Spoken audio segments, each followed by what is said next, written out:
बच्चों, मैं नेहा चौधरी स्वागत करती हूँ आपका। देखिए बच्चों, पिछले वीडियो में हम लोगों ने उपसे संयोजन यौगिकों में समावयवता के बारे में अध्ययन किया और आज हम लोग बात करेंगे उपसे संयोजन यौगिकों में आबंधन के बारे में। देखिए बच्चों, उपसे संयोजन यौगिकों में बंध की प्रकृति को समझने के लिए कई प्रकार के सिद्धांत दिए गए, जैसे संयोजकता बंध सिद्धांत दिया गया, अणुकक्षक सिद्धांत दिया गया, क्रिस्टल क्षेत्र सिद्धांत दिया गया और लिगेंड क्षेत्र सिद्धांत दिया गया। तो इन सिद्धांतों में से हम आज यहाँ पर संयोजकता बंध सिद्धांत और क्रिस्टल क्षेत्र सिद्धांत के बारे में अध्ययन करेंगे। तो देखिए, ध्यान से देखिएगा। देखिए, उपसे संयोजन यौगिकों में आबंधन। देखिए बच्चों, ध्यान दीजिए। उपसे संयोजन यौगिकों में बंध की प्रकृति की व्याख्या निम्नलिखित सिद्धांतों द्वारा की जा सकती है। देखिए, समझने की कोशिश करिए कि किसी भी उपसे संयोजन यौगिक की बात की जाए तो उसमें बंध की प्रकृति की व्याख्या हम लोग निम्न सिद्धांतों के द्वारा कर सकते हैं। देखिए, पहला सिद्धांत देखिए, संयोजकता बंध सिद्धांत। देखिए, इसे VBT भी कहा जाता है। दूसरा देखिए, क्रिस्टल क्षेत्र सिद्धांत, इसे CFT भी कहा जाता है।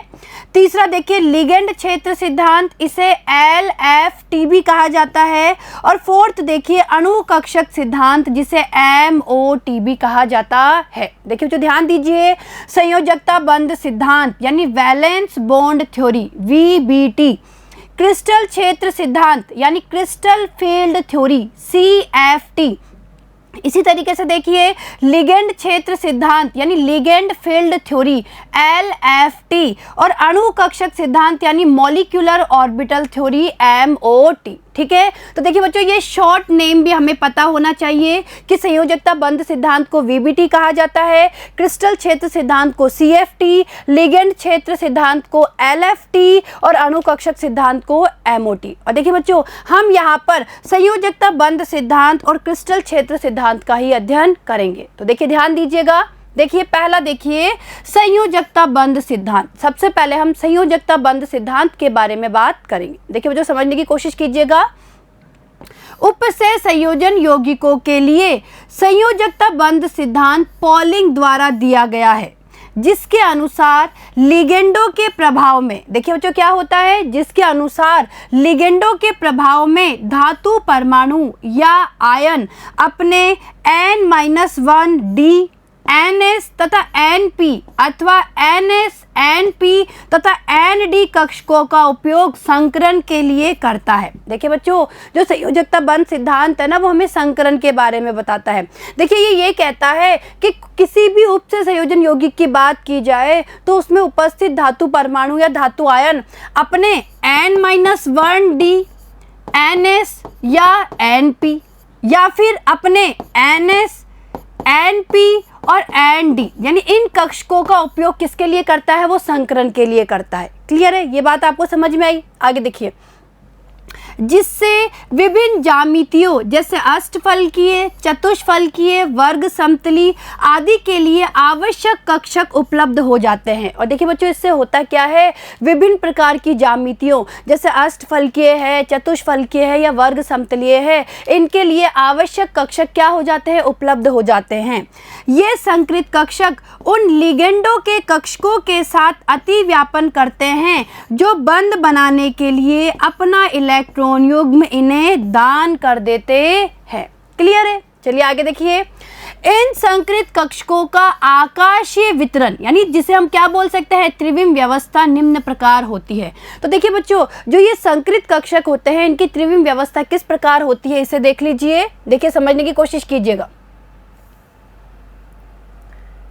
देखिए बच्चों, इस टेबल से हम बहुत अच्छे से समझ सकते हैं कि किसी भी उपसे संयोजन यौगिक जो है उसकी क्या त्रिविम व्यवस्था होगी। देखिए, अगर समन्वय संख्या, देखिए यहाँ पे समन्वय संख्या दी हुई है, अगर समन्वय संख्या 4 है तो देखिए संकरण का प्रकार क्या होगा? यहाँ पे संकरण का प्रकार दिया हुआ है और यहाँ पे संकृत कक्षकों का आकाशीय वितरण दिया हुआ है। देखिए बच्चों, समझिएगा भाई, अगर समन्वय संख्या 4 होगी तो संकरण sp3 भी हो सकता है और संकरण dsp2 भी हो सकता है। सकता है। देखिए बच्चों समझिए, अगर समन्वय संख्या 4 है तो दो तरीके का संकरण हो सकता है, sp3 संकरण भी हो सकता है या dsp2 संकरण भी हो सकता है।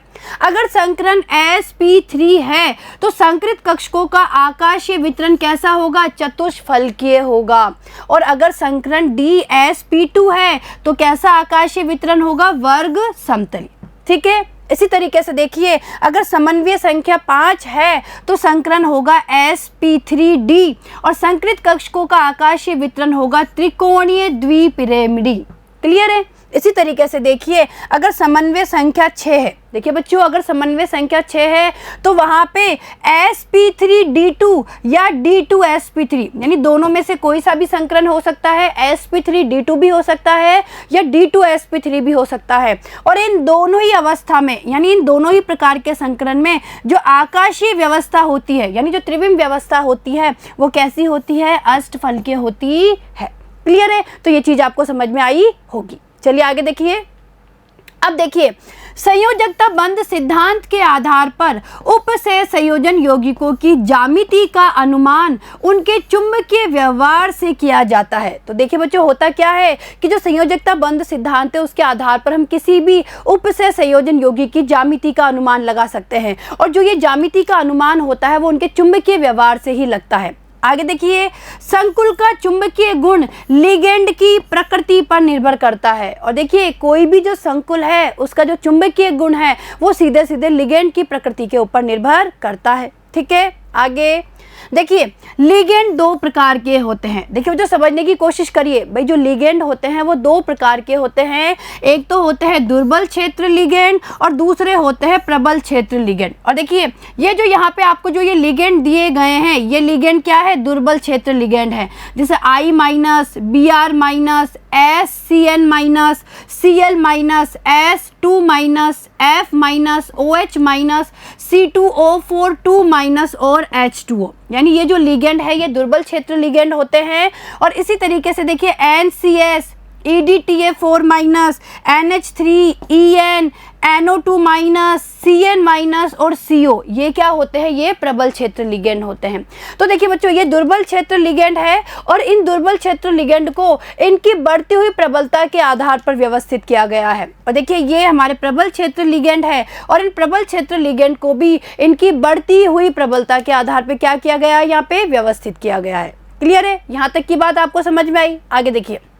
अब देखिए प्रबल क्षेत्र लिगेंड, देखिए बच्चों प्रबल क्षेत्र लिगेंड को SFL भी कहा जा सकता है। देखिए SFL का मतलब क्या है? Strong field ligand. Strong field ligand का मतलब है प्रबल क्षेत्र लिगेंड। क्लियर है? तो देखिए प्रबल क्षेत्र लिगेंड की उपस्थिति में सामान्यतः धातु आयन के इलेक्ट्रॉनों का युग्मन हो जाता है। देखिए बच्चों बहुत इंपॉर्टेंट पॉइंट है भाई, अगर प्रबल क्षेत्र लिगेंड उपस्थित होता है तो क्या होता है? धातु आयन के जो इलेक्ट्रॉन होते हैं उनका युग्मन हो जाता है। अतः इनमें आंतरिक n-1d कक्षक संकरण में प्रयुक्त होते हैं और इसीलिए इन्हें आंतरिक कक्षक संकुल या निम्न चक्रण संकुल या इसे एक और नाम दिया गया है चक्रण युग्मित संकुल कहते हैं। तो देखिए वो जो समझने की कोशिश करिए, होता क्या है कि भाई अगर कहीं पर भी प्रबल क्षेत्र लिगेंड उपस्थित है, यानी कहने का मतलब है किसी भी उपसय संयोजन यौगिक में अगर प्रबल क्षेत्र लिगेंड उपस्थित है तो उससे होता क्या है? जो धातु आयन है उसके इलेक्ट्रॉनों का युग्मन हो जाता है और वहाँ पे आंतरिक डी कक्षक यानी हम बोल सकते हैं n-1d कक्षक जो होते हैं वो संकरण में प्रयुक्त होते हैं और इस प्रकार से बनने वाले संकुल को आंतरिक कक्षक संकुल या निम्न चक्रण संकुल या चक्रण युग्मित संकुल कहा जाता है। और देखिए बच्चों ये बहुत इंपॉर्टेंट पॉइंट है और ये आपको पता होना चाहिए। ठीक है, आगे देखिए। जबकि देखिए ध्यान दीजिएगा, जबकि दुर्बल क्षेत्र लिगेंड यानी WFL, देखिए WFL का मतलब क्या है? वीक फील्ड लिगेंड यानी दुर्बल क्षेत्र लिगेंड। तो देखिए दुर्बल क्षेत्र लिगेंड की उपस्थिति में धातु आयन के इलेक्ट्रॉनों का युग्मन नहीं होता है, अतः बाह्य एन डी कक्षक संकरण में प्रयुक्त होते हैं। यानी जो बाह्य डी कक्षक होते हैं वो संकरण में प्रयुक्त होते हैं, इसीलिए इन्हें बाह्य कक्षक संकुल या उच्च चक्रण संकुल या चक्रण मुक्त संकुल कहते हैं। तो देखिए बच्चों ध्यान दीजिए कि अगर दुर्बल क्षेत्र लिगेंड उपस्थित होता है तो धातु आयन के इलेक्ट्रॉनों का युग्मन नहीं होता है, और इस कंडीशन में जो बाह्य डी कक्षक होते हैं जिन्हें हम एन डी कक्षक कह सकते हैं वो संकरण में प्रयुक्त होते हैं, और इस प्रकार से बनने वाले संकुल को बाह्य कक्षक संकुल, उच्च चक्रण संकुल या चक्रण मुक्त संकुल भी कहा जाता है। क्लियर है? तो यहाँ तक की बात आपको समझ में आई होगी। चलिए आगे देखिए, अब उदाहरण देखिए। देखिए बच्चों अब उदाहरण से हम इसे समझ लेते हैं। देखिए सबसे पहले हम समझेंगे अष्टफलकीय संकुल को, यानी अष्टफलकीय संकुलों में हम संयोजकता बंध सिद्धांत के द्वारा संकरण को समझने की कोशिश करेंगे। और देखिए इसमें सबसे पहले देखिए पहला उदाहरण है हमारा, देखिए संकुल आयन देखिए CO ब्रैकेट में NH3 6, ये ब्रैकेट के बाहर 6 और इस पूरे पे आवेश है 3+, यानी ये हमें कोई अष्टफलकीय संकुल आयन दिया गया है, और इस अष्टफलकीय संकुल आयन में हम संकरण को समझने की कोशिश करेंगे। तो देखिए बच्चों ध्यान दीजिएगा, देखिए संकुल आयन CONH3 6 और उसके ऊपर आवेश है 3+, यानी इसमें कोबाल्ट आयन +3 ऑक्सीकरण अवस्था में है। तो देखिए बच्चों सबसे पहले कोई भी संकुल या संकुल आयन अगर हमें दिया गया है तो हमें ये पता होना चाहिए कि उस संकुल में जो धातु है या धातु आयन है वो किस ऑक्सीकरण अवस्था में उपस्थित है।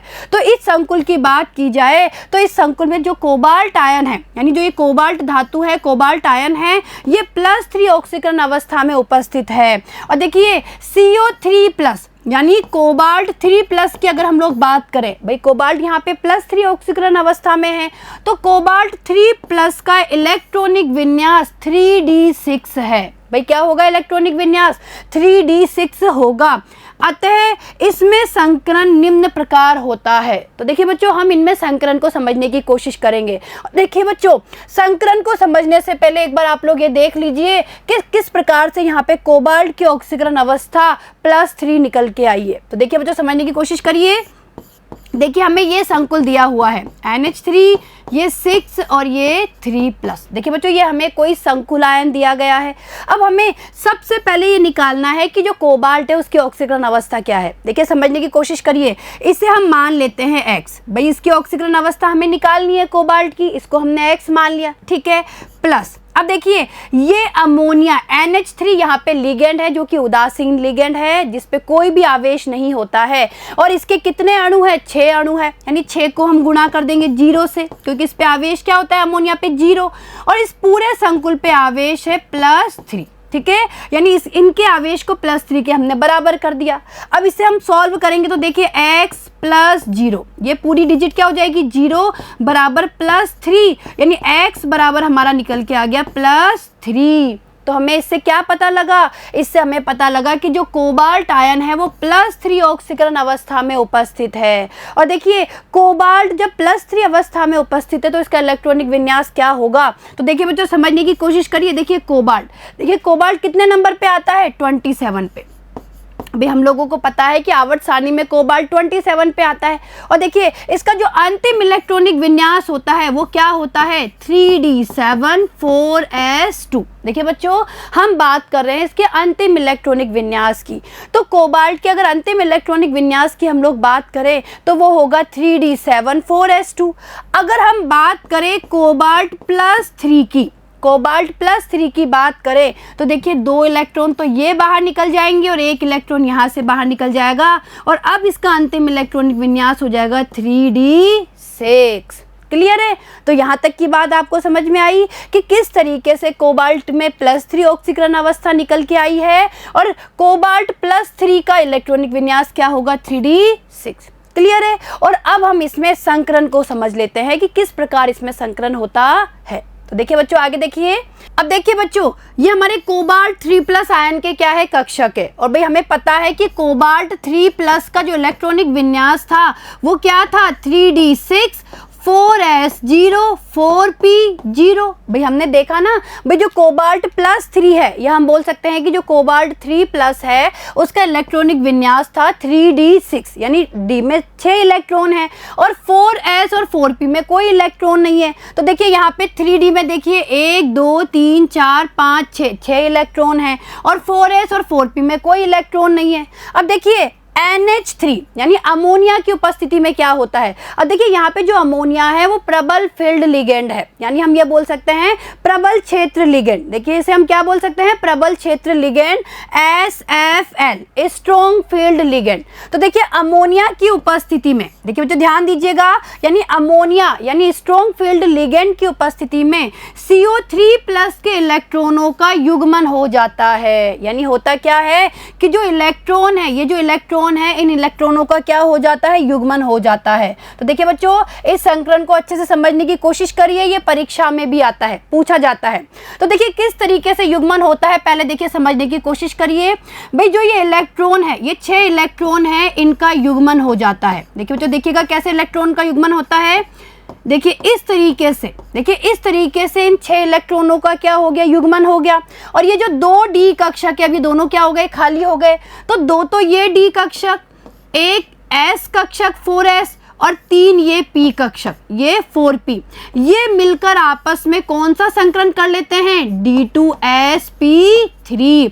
यानी यहाँ पे कौन सा संकरण हो जाता है, D2sp3 संकरण हो जाता है। तो देखिए ध्यान से, देखिए ये CO3 प्लस के D2sp3 संकृत कक्षक है। तो देखिए यहाँ पे ये D2sp3 संकृत कक्षक है, ठीक है, ये हो गए। और ये देखिए यहाँ पे इलेक्ट्रॉनों का युग्मन हो गया। अब देखिए किस तरीके से संकुल का निर्माण होता है, संकुल आयन का कैसे निर्माण होता है। यानी जो कोबाल्ट 3 प्लस है, यानी जो कोबाल्ट 3 प्लस आयन है, उसके पास में क्या होते हैं, 6 अमोनिया के जो लिगेंड है वो उसके पास में आते हैं। और इन D2sp3 संकृत जो कक्षक है, इनमें अमोनिया के जो 6 अणु होते हैं वो अपने इलेक्ट्रॉन युग्मों को दान कर देते हैं, यानी इसमें दे देते हैं। तो देखिए यहाँ पे ध्यान दीजिए, 6 अमोनिया अणुओं से प्राप्त 6 इलेक्ट्रॉन युग्म। क्लियर है। तो देखिए यहाँ पे 1 2 3 4 5 6, यानी इन 6 D2sp3 संकृत कक्षकों में अमोनिया के जो अणु है वो क्या देते हैं, अपने 6 इलेक्ट्रॉन युग्म दे देते हैं। तो देखा आपने कि इसमें कौन सा संकरण है, D2sp3 संकरण है। और हमें पता है कि जो D2sp3 संकरण होता है उसकी आकाशीय व्यवस्था कैसी होती है, अष्टफल के। क्लियर है। तो देखिए बच्चों आपको इस आयन में, या हम बोल सकते हैं इस उपसे संयोजन यौगिक के संकुल आयन में आप लोगों को संकरण समझ में आया होगा।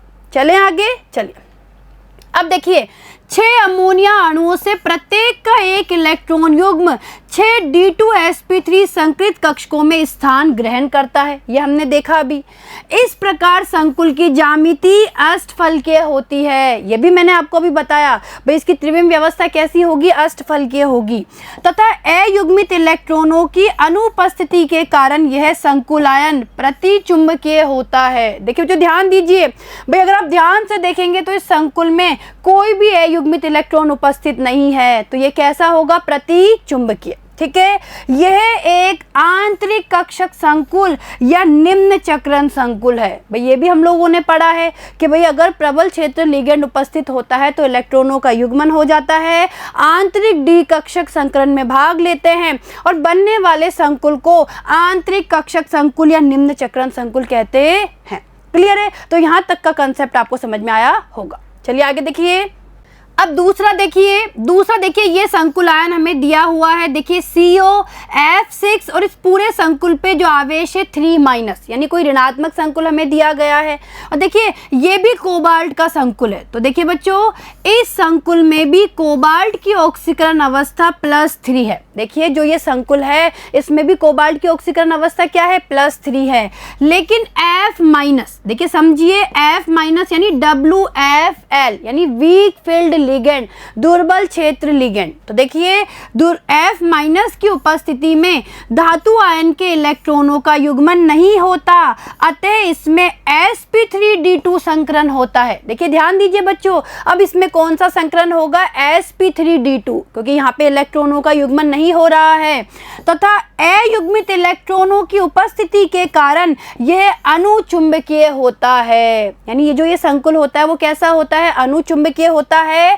तथा इसे बाह्य कक्षक संकुल या उच्च चक्रण संकुल कहते हैं। तो देखिए जो समझने की कोशिश करिए भाई इसमें होता क्या है, कोबाल्ट की ऑक्सीकरण अवस्था भी +3 होती है। देखिए कैसे ये ऑक्सीकरण अवस्था निकलती है, देखिए समझिए पहले ये हमें कोई संकुल दिया हुआ है, क्लियर है, हमें कोबाल्ट की ऑक्सीकरण अवस्था निकालनी है जिसे हम मान लेते हैं X, ठीक है, लीजिए प्लस। अब देखिए ये क्या है F यानी हम कह सकते हैं कि यहाँ पे फ्लोराइड जो ऋणात्मक लिगेंड है वो यहाँ पे उपस्थित है और हमें पता है F-1 इस रूप में होता है, यानी इसके ऊपर जो आवेश होता है वो -1 होता है। तो हम क्या करेंगे, 6 को गुणा कर देंगे -1 से, क्योंकि जो F है जो ये लिगेंड है फ्लोराइड लिगेंड वो कितने हैं 6, यानी 6 लिगेंड है यहाँ पे, तो 6 को गुणा कर देंगे -1 से और इस पूरे संकुल पे आवेश है -3, ठीक है। तो देखिए बच्चों X -6 बराबर -3 और जब इस -6 को उधर लेके जाएंगे तो ये हो जाएगा -3 + 6, भाई ये माइनस का 6 उधर जाके प्लस का 6 हो जाएगा और ये x बराबर निकल के आ गया +3, यानी हमारे कोबाल्ट की ऑक्सीकरण अवस्था इसमें भी क्या निकल के आई, इसमें भी +3 निकल के आई।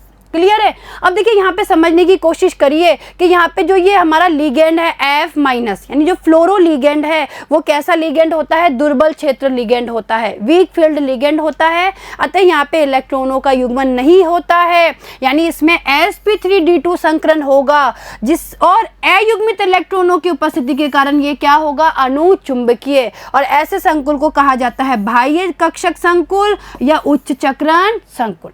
क्लियर है। तो देखिए आगे, इसकी ज्यामिति भी अष्टफलकीय होगी, भाई इसमें संकरण क्या है, sp3d2 संकरण है, यानी इसकी ज्यामिति भी कैसी होगी, अष्टफलकीय होगी। और देखिए इस संकुल में संकरण को निम्न प्रकार दर्शाया जा सकता है। तो देखिए इसमें संकरण को समझने की कोशिश करिए, देखिए बच्चों ध्यान से समझिएगा, ये भी पूछा जाता है परीक्षा में।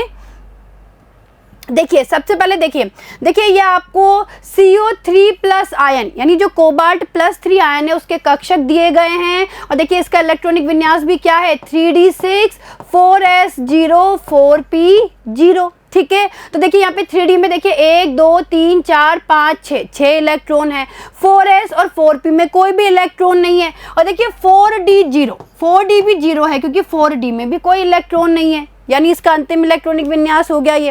अब देखिए क्या है, यहाँ पे जो लिगेंड है वो कैसा है, दुर्बल लिगेंड है, यानी यहाँ पे इलेक्ट्रॉनों का युग्मन नहीं होगा। और देखिए ये S, ये 3p और ये 2d, यानी S 3p और 2d कक्षक मिलकर आपस में sp3d2 संकरण कर लेंगे। तो देखिए ये क्या हो गए, ये sp3d2 संकलित कक्षक हो गए और ये बचे हुए 3 4d कक्षक हो गए जो कि संकरण में भाग नहीं लेते हैं, ये 3 कक्षक बच गए, ठीक है। अब देखिए क्या होगा, देखिए जो समझने की कोशिश करिए, अब किस तरीके से संकुल आयन का निर्माण होगा, भाई जैसे ही देखिए इस CO3+ के पास में, देखिए CO3+ जो हमारा है उसके sp3d2 संकलित कक्षकों के पास में जैसे ही ये हमारे फ्लोराइड लिगेंड आएंगे तो क्या करेंगे, ये प्रत्येक संकलित कक्षक में इलेक्ट्रॉन युग्म दान कर देंगे। तो देखिए यहाँ पे 6 लिगेंड आएंगे और देखिए यानी जो 6F- है वो क्या करेंगे, प्रत्येक में अपना इलेक्ट्रॉन युग्म दान कर देंगे। तो देखिए इन्होंने क्या करा, अपना इलेक्ट्रॉन युग्म यहाँ पे दान कर दिया। और देखिए यहाँ पे आप ध्यान से देखेंगे तो 3D कक्षक में 1 2 3 4 अयुग्मित इलेक्ट्रॉन उपस्थित है, यानी अयुग्मित इलेक्ट्रॉनों की उपस्थिति के कारण ये कैसा हो गया, अनुचुंबकीय। और देखिए sp3d2 संकरण है, इसलिए इसकी जो आकाशीय व्यवस्था या त्रिविम व्यवस्था होगी वह कैसी होगी, अष्टफलकीय, यानी हम कह सकते हैं कि इसकी ज्यामिति अष्टफलकीय होगी। और देखिए ये क्या हो गए, यहाँ पे 6F- से प्राप्त 6 इलेक्ट्रॉन युग्म, ठीक है। तो आया समझ में आपको कि किस तरीके से संकुल में संकरण होगा। चलें आगे, चलिए अब देखिए, अब हम बात करेंगे वर्गाकार समतलीय संकुल के बारे में। तो देखिए बच्चों, हम लोगों ने अष्टफलकीय संकुलों में संकलन के बारे में पढ़ लिया है, यानी किस तरीके से संयोजकता बंध सिद्धांत के द्वारा उनमें बंध की प्रकृति को समझा जा सकता है, इसका हमने अध्ययन किया। और अब हम बात करेंगे वर्गाकार समतलीय संकुलों के बारे में। और देखिए इसमें सबसे पहले हम पढ़ेंगे इस संकुल के बारे में। ऋणात्मक संकुल है ये Ni ब्रैकेट में CN4 और इस पूरे संकुल पे आवेश है 2-, ठीक है। ये कैसा संकुल है, वर्गाकार समतलीय संकुल है। देखिए बच्चों, वर्ग समतलीय आयन, देखिए ये जो आयन है इसमें DsP2 संकरण होता है। देखिए इसमें कैसा संकरण होता है, DsP2 संकरण होता है। इसमें निकिल की ऑक्सीकरण अवस्था +2 है। देखिए ध्यान दीजिए भाई, इसमें जो निकिल है वो +2 अवस्था में है, यानी +2 ऑक्सीकरण अवस्था में उपस्थित है। अतः इसका इलेक्ट्रॉनिक विन्यास क्या होगा, 3D8। अरे भाई निकिल +2 की हम लोग बात करें तो इसका इलेक्ट्रॉनिक विन्यास क्या होगा, 3D8 होगा, अंतिम इलेक्ट्रॉनिक विन्यास। इसमें संकरण निम्न प्रकार होता है। अब देखिए इसमें संकरण को समझने की कोशिश करिए। देखिए बच्चों समझिएगा, देखिए बच्चों सबसे पहले देखिए यहाँ पे आपको दिए गए हैं निकिल 2+ आयन के कक्षक दिए गए हैं, और हमने देखा अभी कि निकिल +2 जो है, यह हम बोल सकते हैं कि जो निकिल 2+ है उसका इलेक्ट्रॉनिक विन्यास क्या होता है, 3D8। तो देखिए यहाँ पे 3D में, देखिए 3D में 8 इलेक्ट्रॉन है, 1 2 3 4 5 6 7 8, ये 8 इलेक्ट्रॉन है 3D में। और देखिए ध्यान दीजिएगा 4s और 4p में कोई भी इलेक्ट्रॉन नहीं है। क्लियर है। अब देखिए यहाँ पे जो Cn- जो साइनाइड है, जो साइनाइड लिगेंड है वो प्रबल फील्ड लिगेंड होता है, यानी हम बोल सकते हैं प्रबल क्षेत्र लिगेंड, स्ट्रॉन्ग फील्ड लिगेंड। तो देखिए इसकी उपस्थिति में, यानी जो साइनाइड है उसकी उपस्थिति में इलेक्ट्रॉनों का क्या हो जाएगा, युग्मन हो जाएगा। देखिए बच्चों समझिए भाई होगा क्या, जो 3D है ना, 3D में जो इलेक्ट्रॉन है, देखिए समझिए जो 3D में जो ये इलेक्ट्रॉन है, इन इलेक्ट्रॉनों का इस तरीके से क्या हो जाएगा, युग्मन हो जाएगा। और ये बचा हुआ एक D कक्षक, ये एक S कक्षक, और देखिए समझिए भाई ये वाला D, ये S और ये 2 P कक्षक, ये आपस में क्या कर लेंगे, ये आपस में संकरण कर लेंगे, DsP2। कौन सा संकरण हो जाएगा, DsP2 संकरण हो जाएगा। एक ये D कक्षक, एक S और 2 P कक्षक। क्लियर है। तो देखिए आगे देखिए यहाँ पे देखिए Ni2+ के DsP2 संकृत कक्षक, देखिए ये हो गए DsP2 संकृत कक्षक, ये बचे हुए P कक्षक है, एक P कक्षक बच जाएगा। और देखिए यहाँ पे देखिए इलेक्ट्रॉनों का युग्मन हो गया, भाई मैंने बताया ना अभी, भाई इन 4 D कक्षकों में इलेक्ट्रॉनों का युग्मन हो जाएगा। तो देखिए यहाँ पे इलेक्ट्रॉनों का क्या हो गया, युग्मन हो गया। अब देखिए अब यहाँ पे देखिए किस तरीके से संकुल का निर्माण होगा। भाई क्या होगा, जो निकिल 2+ है, जो ये आयन है, जो निकिल 2+ जो धातु आयन है, उसके पास में जैसे ही 4 साइनाइड आयन आएंगे तो वो DsP2 संकृत जो कक्षक है उसमें अपने इलेक्ट्रॉन युग्म को दान कर देंगे। तो देखिए इनमें क्या करेंगे, इनमें 4 Cn- से प्राप्त इलेक्ट्रॉनों के ये 4 क्या है, इलेक्ट्रॉन युग्म है। क्लियर है, आया समझ में। और आपने देखा यहाँ पे कोई भी अयुग्मित इलेक्ट्रॉन उपस्थित नहीं है, तो ये कैसा संकुल हो गया, प्रतिचुंबकीय। ठीक है। तो देखिए आगे, प्रत्येक संकृत कक्षक एक साइनाइड आयन से एक इलेक्ट्रॉन युग्म ग्रहण करता है।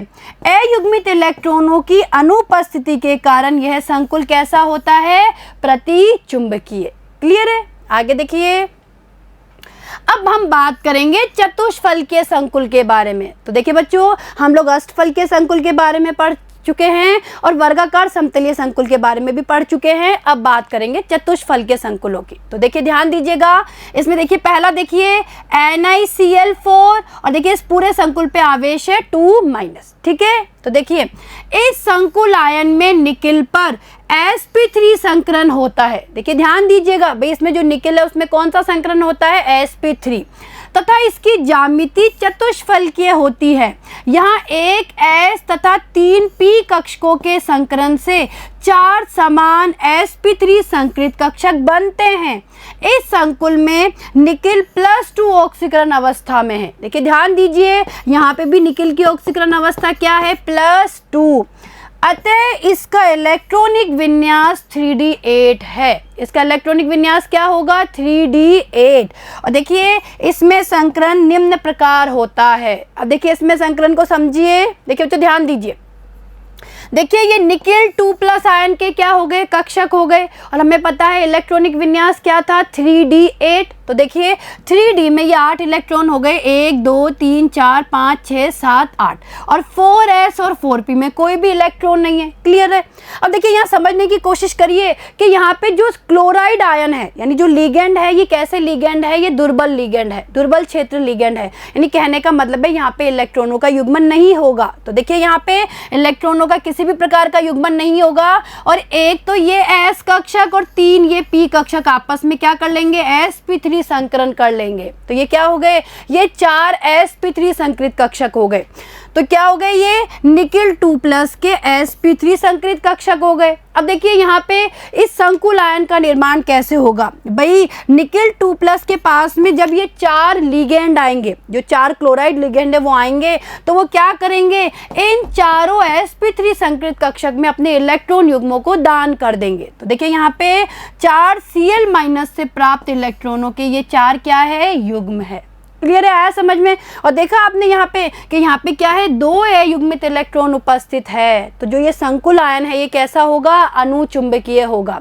और देखिए यहाँ पे sp3 संकरण है, यानी ज्यामिति कैसी होगी, चतुष्फलकीय। ठीक है, तो देखिए संकरण के पश्चात भी 3D कक्षकों में 2 अयुग्मित इलेक्ट्रॉन उपस्थित होते हैं। देखिए ये 2 अयुग्मित इलेक्ट्रॉन उपस्थित है, जिनके कारण यह संकुल आयन अनुचुंबकीय होता है, यानी कैसा होता है, अनुचुंबकीय। क्लियर है, तो आया समझ में आपको कि किस तरीके से इसमें संकरण होगा।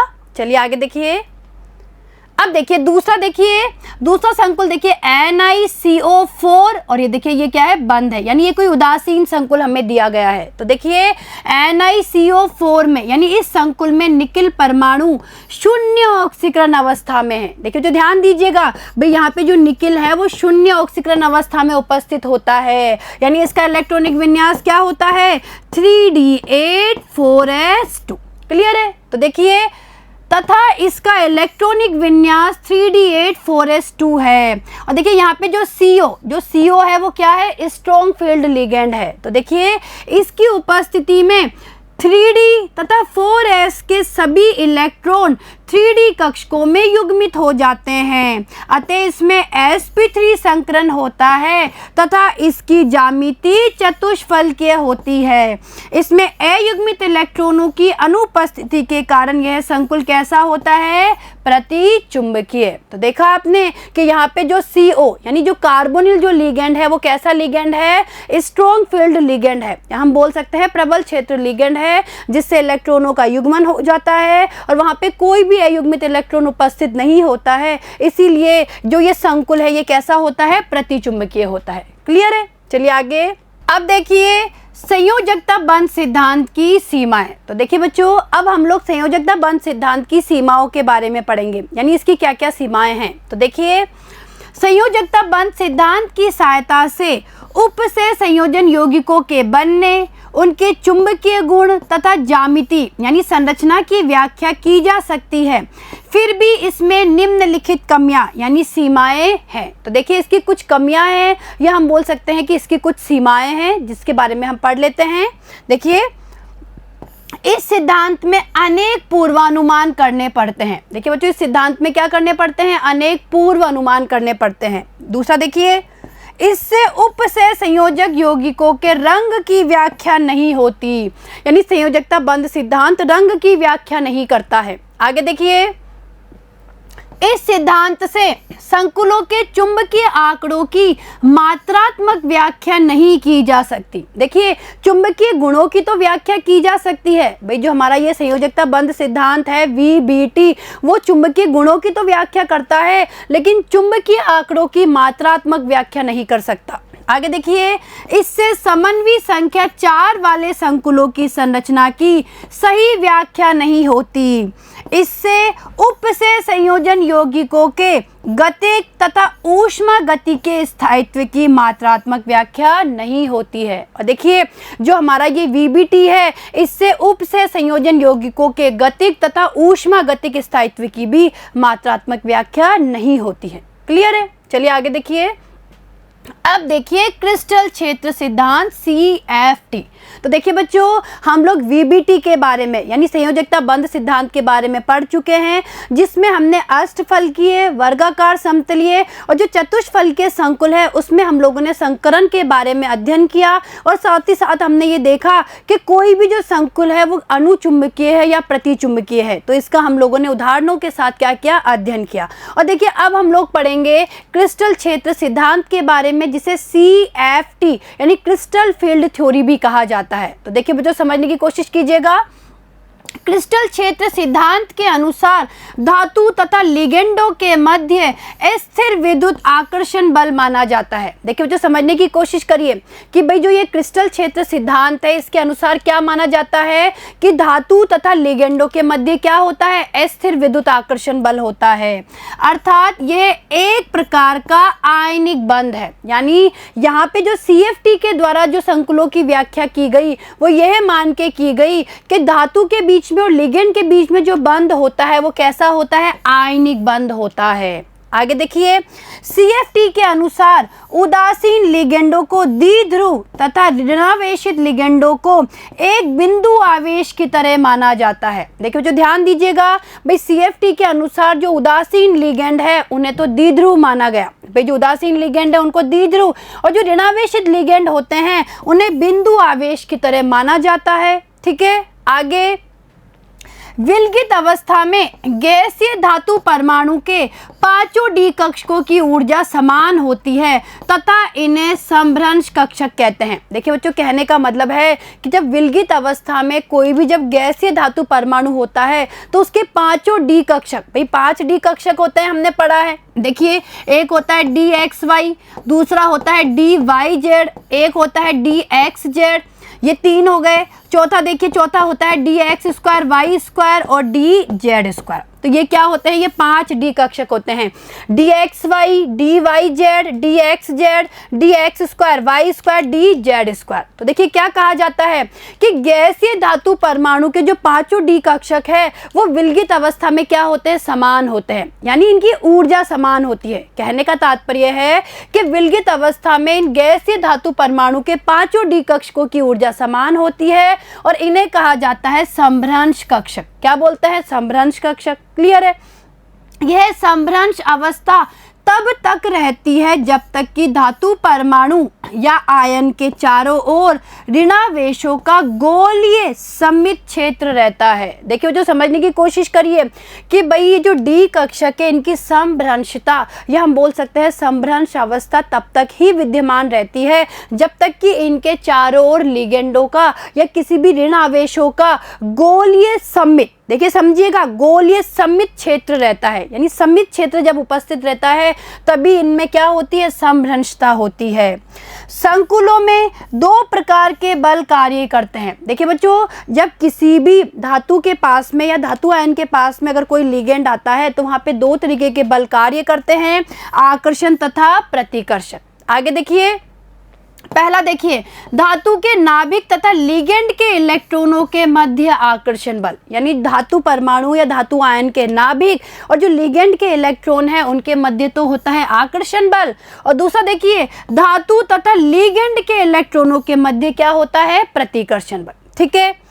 उन लिगेंडों के कक्षक जो धातु के कक्षकों के अधिक पास होते हैं उनमें प्रतिकर्षण अधिक होता है। देखिए समझने की कोशिश करिए कि उन लिगेंडों के कक्षक जो कि धातु के कक्षकों के अधिक पास होते हैं उनमें क्या होगा, प्रतिकर्षण अधिक होता है। आगे देखिए, जिसके कारण यह क्षेत्र असममित हो जाता है। भाई जिसके कारण क्या होता है, जो क्षेत्र होता है, लिगेंड का क्षेत्र होता है वो असममित हो जाता है तथा धातु के डी कक्षकों की समभ्रंशता समाप्त हो जाती है। और क्या होता है, जो डी कक्षक होते हैं उनकी समभ्रंशता समाप्त हो जाती है जिससे डी कक्षकों का विपाटन 2 भागों T2G तथा EG में हो जाता है। यानी होता क्या है, जो डी कक्षक है उनका विपाटन हो जाता है, वो टूट जाते हैं T2G और EG में, और इसे क्रिस्टल क्षेत्र विपाटन कहते हैं। देखिए इसे क्या कहते हैं, क्रिस्टल क्षेत्र विपाटन कहते हैं। और देखिए बच्चों, ये समझने की कोशिश करिए, भाई T2G और EG की बात की जाए तो देखिए T2G में कौन कौन से डी कक्षक आते हैं। देखिए DXY, DYZ और DXZ। ठीक है, ये 3 कक्षक ये तो कहलाते हैं T2G। और EG में आते हैं देखिए DX² Y² और DZ²। ठीक है। तो क्या होता है, जब असममित हो जाता है क्षेत्र, यानी कोई भी धातु आयन या धातु परमाणु के चारों ओर जो लिगेंड का क्षेत्र है वो असममित हो जाता है, तो डी कक्षकों की समरंजता समाप्त हो जाती है और इनका विपाटन दो भागों में T2G और EG में हो जाता है। और देखिए T2G में DXY, DYZ और DXZ ये आते हैं T2G में, और EG में आते हैं DX² Y² और DZ²। ठीक है। और देखिए इस तरीके से डी कक्षकों का टूटना क्रिस्टल क्षेत्र विपाटन कहलाता है। क्लियर है। इन कक्षकों के मध्य ऊर्जा अंतर को क्रिस्टल क्षेत्र विपाटन ऊर्जा कहते हैं। यह विपाटन क्रिस्टल क्षेत्र की प्रकृति पर निर्भर करता है। क्लियर है। चलिए आगे देखिए।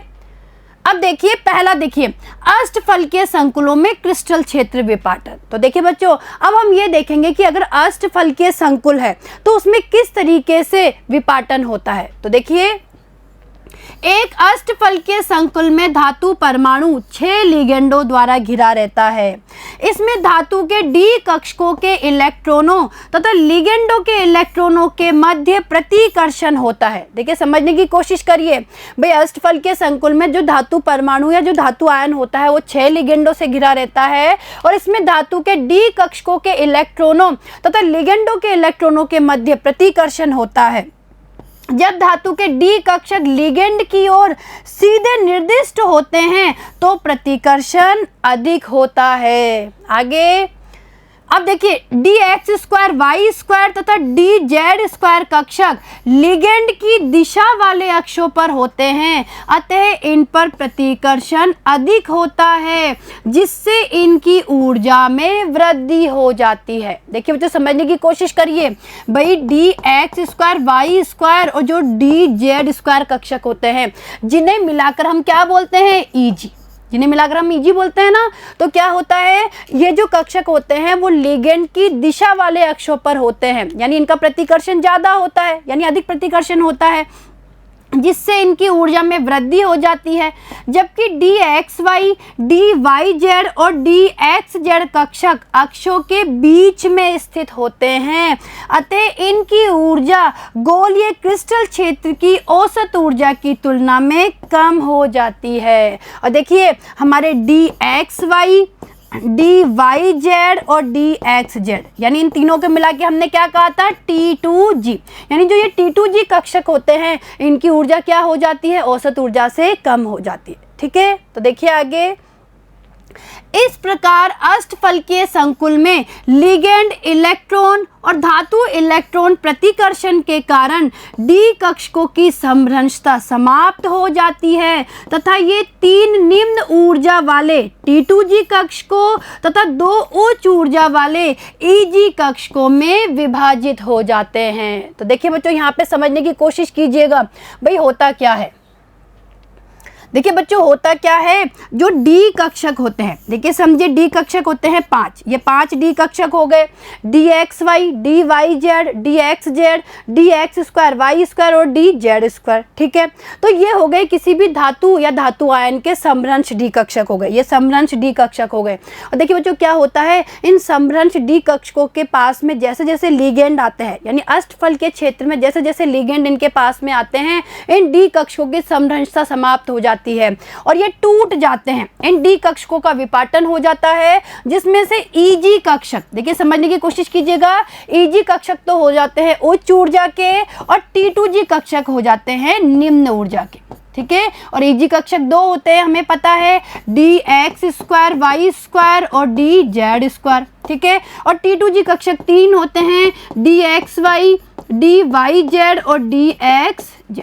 क्लियर है, आया समझ में आपको। तो देखिए ये तो उच्च ऊर्जा वाले हो गए और ये क्या हो गए, कम ऊर्जा वाले, निम्न ऊर्जा वाले हो गए। और इस तरीके से डी कक्षकों का यहाँ पे क्या हो गया, विपाटन हो गया। इसे ही क्रिस्टल क्षेत्र विपाटन कहते हैं। क्लियर है। तो देखिए आगे, देखिए इस प्रकार समान ऊर्जा वाले कक्षकों का लिगेंडों की निश्चित ज्यामिति में उपस्थिति से 2 भागों में विपाटन क्रिस्टल क्षेत्र विपाटन कहलाता है। क्या कहलाता है, क्रिस्टल क्षेत्र विपाटन।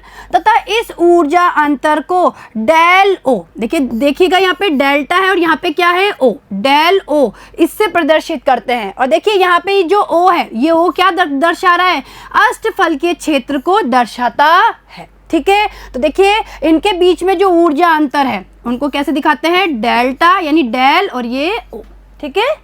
आगे देखिए ईजी कक्षकों की ऊर्जा में 3/5, देखिए समझिए यहाँ 3/5 डेल ओ के बराबर वृद्धि होती है। देखिए समझिएगा यहाँ पे कि जो ईजी कक्षकों की ऊर्जा है उनमें तो वृद्धि होती है, तथा T2G कक्षकों की ऊर्जा में 2/5 डेल ओ के बराबर कमी होती है। देखिए जो समझने की कोशिश करिए इस चीज को।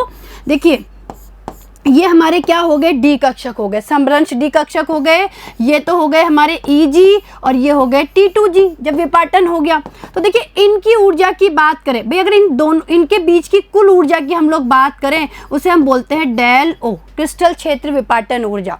अगर हम इनकी बात करें ईजी कक्षकों की तो देखिए इनकी ऊर्जा में कितने की वृद्धि होती है, 3/5 डेल ओ, ठीक है, इसकी वृद्धि हो जाती है। और इनमें देखिए कितनी कमी होती है, इनमें 2/5 डेल ओ, ठीक है, इतने की इनमें क्या हो जाती है, कमी हो जाती है इन T2G में।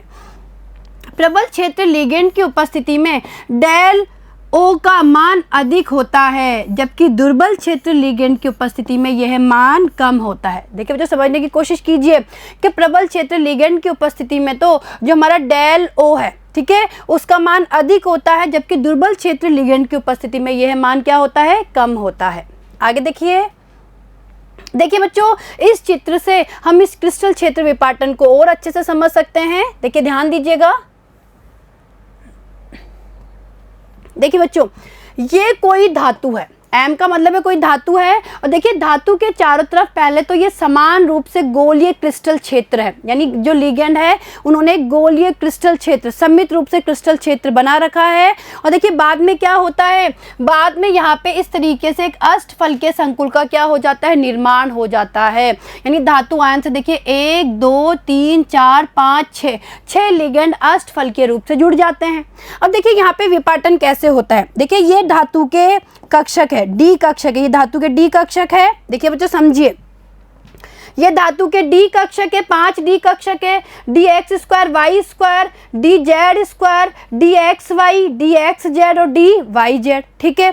जब इनकी थोड़ी, ये तो है मुक्त धातु आयन में। अब देखिए जब गोलीय क्रिस्टल क्षेत्र होता है, जब लिगेंड का सममित क्षेत्र होता है तो इन डी कक्षकों की ऊर्जा थोड़ी बढ़ जाती है, ठीक है, यानी ये क्या हो गए, गोलीय क्रिस्टल क्षेत्र में डी कक्षकों की औसत ऊर्जा, यानी इनकी ऊर्जा में थोड़ी सी वृद्धि हो जाती है। लेकिन अभी भी ये डी कक्षक कैसे हैं, समभ्रंश डी कक्षक है। और देखिए जैसे जैसे इनके पास में लिगेंड आते हैं तो क्या होगा, इनकी समभ्रंशता समाप्त हो जाएगी। तो देखिए समभ्रंशता समाप्त होने पे देखिए ईजी तो हो गए उच्च ऊर्जा के और T2G हो गए निम्न ऊर्जा के, ठीक है। और देखिए ईजी में देखिए क्या क्या है, dx² y² dz²। और देखिए अगर T2G की बात करें तो इसमें dxy, dxz और dyz, ठीक है। तो ये क्या हो गया, अष्टफलकीय क्रिस्टल क्षेत्र में डी कक्षकों का विपाटन हो गया। और देखिए इन दोनों के बीच में अगर हम बात करें ऊर्जा कितनी होती है, डेल ओ होती है। और देखिए ये क्या हो गया, ये बैरी सेंटर हो गया, ठीक है, ये बिल्कुल बीचों बीच में बैरी सेंटर हो गया।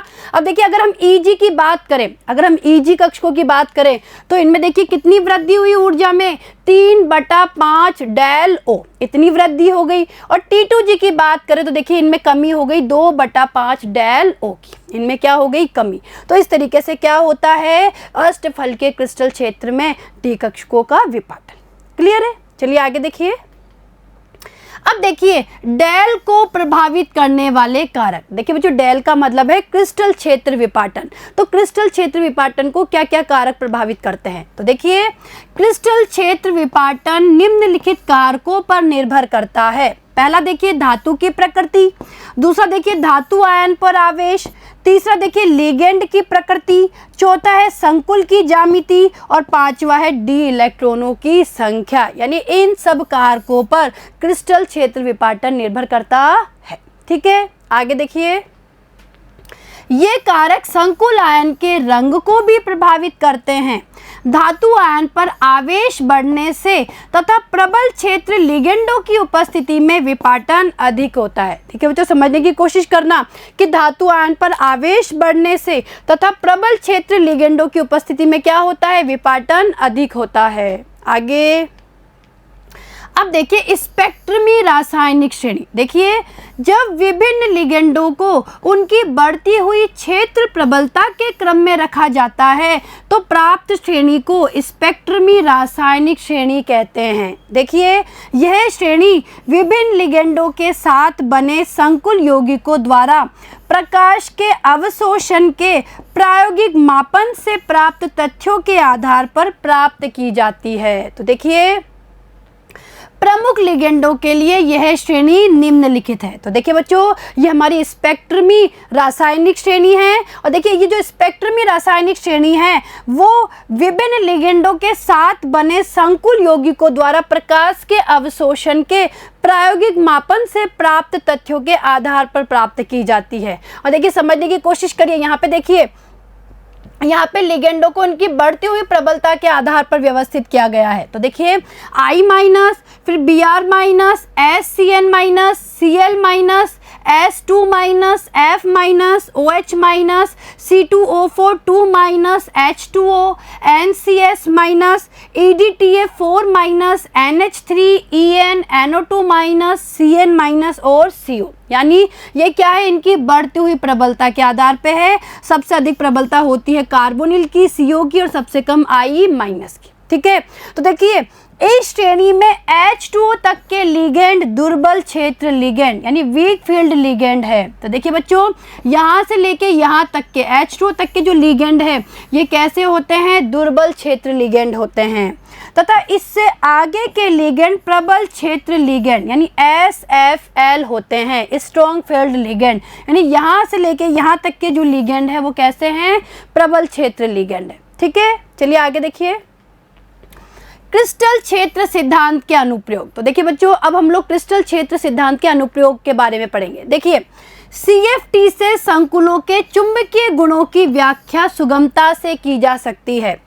अष्टफलकीय संकुलों में किसी धातु आयन के D कक्षकों में उपस्थित इलेक्ट्रॉनों का वितरण निम्नलिखित कारकों पर निर्भर करता है। पहला देखिए, क्रिस्टल क्षेत्र विपाटन ऊर्जा यानी डेल O के मान पर, और दूसरा देखिए युग्मन ऊर्जा पर। तो देखिए बच्चों, समझने की कोशिश करिए कि जो अष्टफलकीय संकुल होते हैं उसमें किसी धातु आयन के D कक्षकों में जो इलेक्ट्रॉन है उनका वितरण इन दो कारकों पर निर्भर करता है। एक तो निर्भर करता है क्रिस्टल क्षेत्र विपाटन ऊर्जा पर और दूसरा निर्भर करता है युग्मन ऊर्जा पर। तो देखिए आगे, देखिए युग्मन ऊर्जा क्या होती है।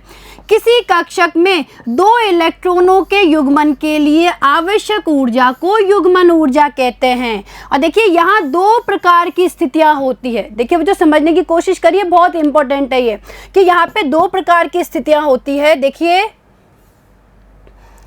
पहली स्थिति देखिए, जब डेल O का मतलब क्या है, क्रिस्टल क्षेत्र विपाटन ऊर्जा। तो देखिए, जब del O greater than P यानी क्रिस्टल क्षेत्र विपाटन ऊर्जा का मान जब युग्मन ऊर्जा से ज़्यादा है, अर्थात देखिए समझिए इसे, अर्थात क्रिस्टल क्षेत्र विपाटन ऊर्जा का मान युग्मन ऊर्जा से अधिक होता है, यानी जो हमारा डेल O है वो ग्रेटर देन P, तो इलेक्ट्रॉन कम ऊर्जा के, बच्चों समझिए, इलेक्ट्रॉन कम ऊर्जा के T2G कक्षकों में भरे जाते हैं तथा इन्हीं में पहले इलेक्ट्रॉनों का क्या होता है, युग्मन। यानी सबसे पहले इलेक्ट्रॉन T2G में भरे जाएंगे, उन्हीं में इलेक्ट्रॉनों का युग्मन होगा और उसके बाद ही इलेक्ट्रॉन किस में जाएंगे, Eg में। ठीक है, आगे देखिए, यह स्थिति प्रबल क्षेत्र लिगेंड की उपस्थिति में होती है। देखिए ऐसी स्थिति कब होती है, प्रबल क्षेत्र लिगेंड की उपस्थिति में, तथा ये संकुल निम्न चक्रण या आंतरिक कक्षक संकुल कहलाते हैं। क्या कहलाते हैं ये,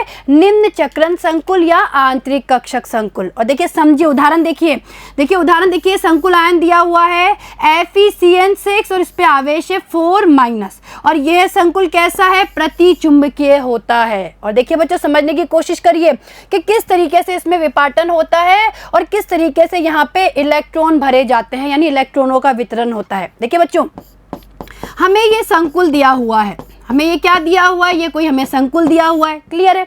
अब देखिए बच्चों, यहाँ पे सबसे पहले हम ये देखेंगे कि जो आयरन है उसकी ऑक्सीकरण अवस्था क्या है। तो अगर हम इसकी ऑक्सीकरण अवस्था निकालेंगे तो यहाँ पे आयरन देखिए +2 ऑक्सीकरण अवस्था में है, यानी इसका इलेक्ट्रॉनिक विन्यास क्या हो गया, 3d6।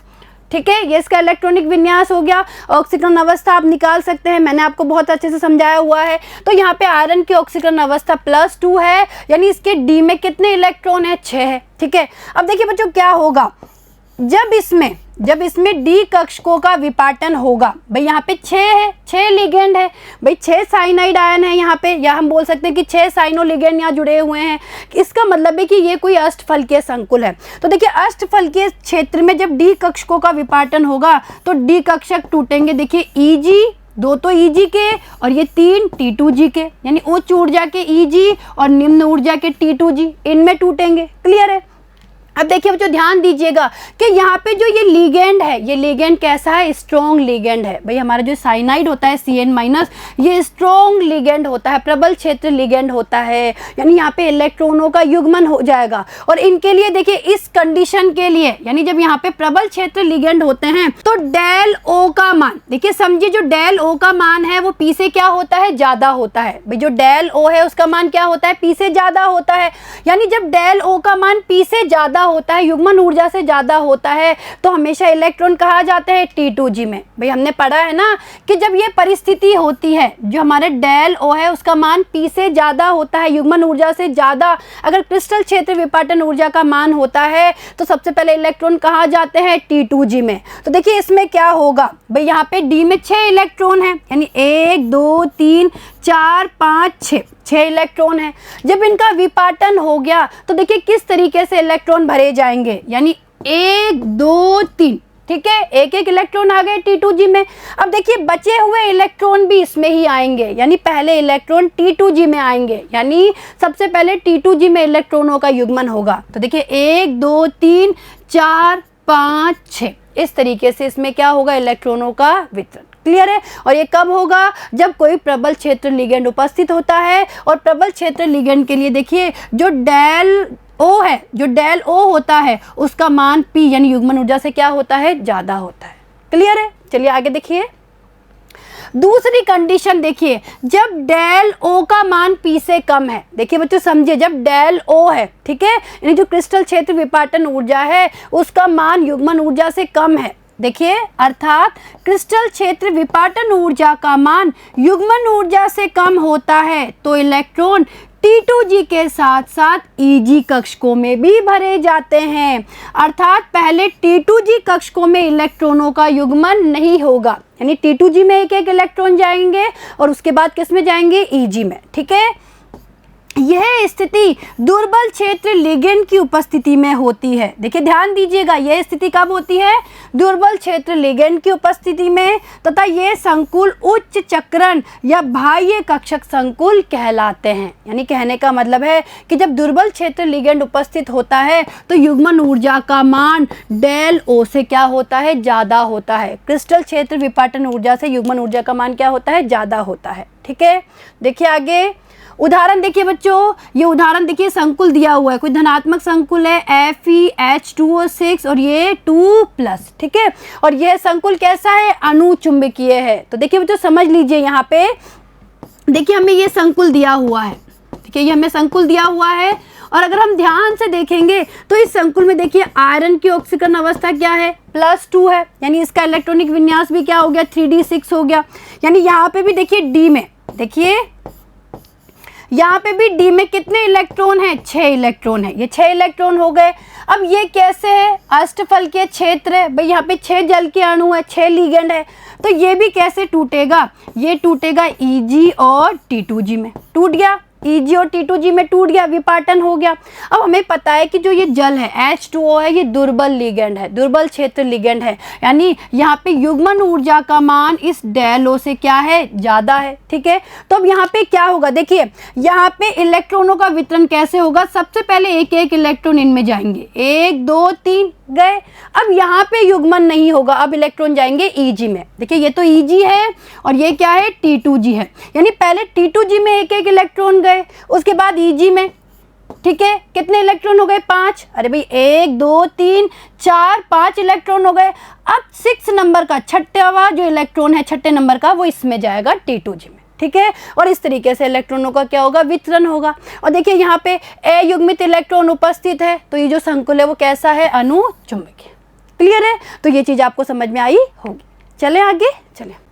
अब दूसरा देखिए, चतुष्फलकीय संकुलों में क्रिस्टल क्षेत्र विपाटन। तो देखिए बच्चों, हम लोगों ने अष्टफलकीय क्षेत्र में क्रिस्टल क्षेत्र विपाटन के बारे में पढ़ लिया है और आपको बहुत अच्छे से समझ में आया होगा कि किस तरीके से डी कक्षकों का विपाटन होता है, और जो दो परिस्थितियां हम लोगों ने पढ़ी है वो भी आपको समझ में आई होगी। अब हम लोग बात करेंगे चतुष्फलकीय जो संकुल होते हैं उनमें किस तरीके से क्रिस्टल क्षेत्र विपाटन होता है। तो देखिए, चतुष्फलकीय संकुलों में डी कक्षकों का विपाटन अष्टफलकीय संकुलों से विपरीत तथा कम होता है, अर्थात ई कक्षकों की ऊर्जा T2 कक्षकों से कम होती है। तो देखिए बच्चों, ध्यान दीजिएगा भाई, जो हमारे चतुष्फलकीय संकुल होते हैं उनके लिए हम E और T2 इन्हें काम में लेते हैं, EG और T2G काम में नहीं लेते। यानी जो सबस्क्रिप्ट हम G लगाते थे, देखिए जो हम EG और T2G जो हम अष्टफलकीय के लिए काम में लेते थे वो चतुष्फलकीय के लिए काम में नहीं लेते,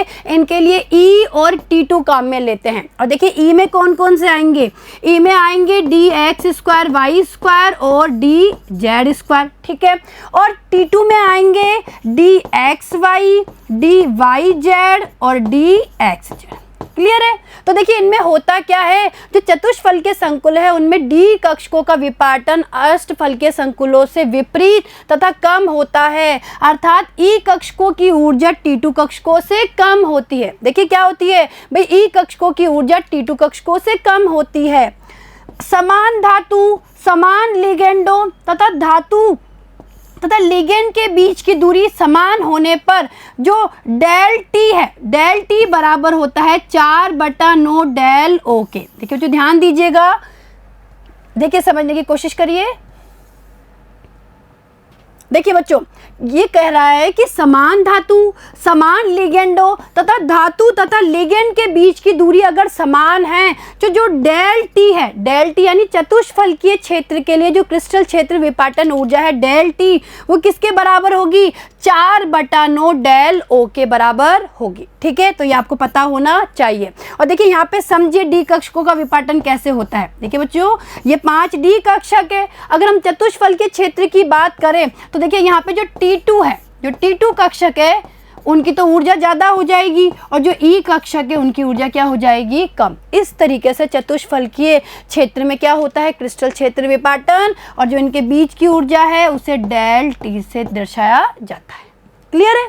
आगे देखिए, यहाँ डेल टी क्या है, देखिए चतुष्फलकीय कक्षकों की क्रिस्टल क्षेत्र विपाटन ऊर्जा है, अतः कक्षकों की विपाटन ऊर्जा इतनी कम होती है कि इलेक्ट्रॉनों का युग्मन ई कक्षकों में नहीं होता। देखिए बच्चों, बहुत इंपॉर्टेंट पॉइंट है भाई। यहाँ पे हमने क्या देखा, देखिए हमने क्या देखा कि डेल टी बराबर 4/9 डेल जी ओ, हमने देखा ना भाई, डेल टी बराबर 4/9 डेल ओ हमने देखा।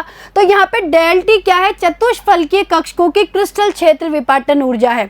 और देखिए कक्षकों की विपाटन ऊर्जा इतनी कम होती है कि इलेक्ट्रॉनों का युग्मन ई कक्षकों में नहीं होता, अतः चतुष्फलकीय संकुल सामान्यतः क्या होते हैं, उच्च चक्रण युक्त ही होते हैं। यानी कहने का मतलब है कि यहाँ पे इलेक्ट्रॉनों का यहाँ युग्मन नहीं होता है, एक एक इलेक्ट्रॉन पहले ई में जाएंगे और उसके बाद T2 में, और उसके बाद ही उनका क्या होगा, युग्मन। ठीक है, देखिए आगे, इस चित्र से आप लोग चतुष्फलकीय संकुलों में क्रिस्टल क्षेत्र विपाटन को और अच्छे से समझ सकते हैं। तो देखिए समझने की कोशिश कीजिएगा। देखिए देखिए बच्चों, ध्यान से देखिए।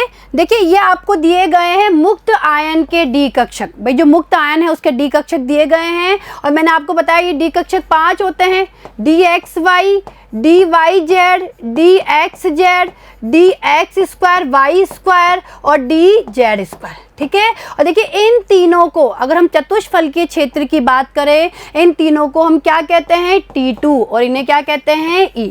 ठीक है, तो ये हमें क्या दिए गए हैं, मुक्त आयन के डी कक्षक दिए गए हैं। और जब इनके चारों ओर लिगेंड का समित क्षेत्र होता है तो इनकी ऊर्जा थोड़ी सी बढ़ जाती है। यानी ये देखिए, ये गोलाकार क्रिस्टल क्षेत्र में डी कक्षकों की औसत ऊर्जा, और देखिए ये दोनों प्रकार के जो कक्षक है, यानी जो डी कक्षक है ये कैसे है, समभ्रंश कक्षक है। और जब इनके पास में लिगेंड आते हैं, चतुष्फलकीय रूप से लिगेंड आते हैं, तो इनका विपाटन हो जाता है। देखिए ये टूट जाते हैं T2, उच्च ऊर्जा के T2, और निम्न ऊर्जा जाके ई में टूट जाते हैं, ठीक है। और देखिए यहाँ पे T2 में देखिए dxy, dxz, dyz, और ई में देखिए dx स्क्वायर वाई स्क्वायर और dz स्क्वायर। और देखिए ये क्या है, चतुष्फल के क्रिस्टल क्षेत्र में डी कक्षकों का विपाटन है, और इनके बीच में देखिए ऊर्जा कितनी है, डेल टी। और अगर हम T2 की बात करें तो इनकी ऊर्जा में कितनी वृद्धि होती है, 2/5 डेल टी की। और इसी तरीके से अगर हम ई की बात करें, ई कक्षकों की बात करें तो इनकी ऊर्जा में कितनी कमी होती है, 3/5 डेल टी की। क्लियर है। तो ये चीज आपको समझ में आई होगी कि किस तरीके से चतुष्फल के क्रिस्टल क्षेत्र में डी कक्षकों का विपाटन होता है। क्लियर है। तो देखिए बच्चों, आज हम लोगों ने उपसे संयोजन यौगिकों में आबंधन के बारे में पढ़ा, जिसमें हम लोगों ने वीबीटी के बारे में और सीएफटी के बारे में अध्ययन किया। साथ ही साथ हम लोगों ने क्रिस्टल क्षेत्र विपाटन के बारे में पढ़ा कि किस तरीके से डी कक्षकों का विपाटन होता है। तो देखिए बच्चों, यहाँ से प्रश्न बनते हैं, तो आप अच्छे से इनकी प्रैक्टिस करिए। और देखिए अब आगे आने वाले वीडियो में हम लोग उपसे संयोजन यौगिकों में चुंबकीय गुणों के बारे में और रंग के बारे में अध्ययन करेंगे। ठीक है, धन्यवाद।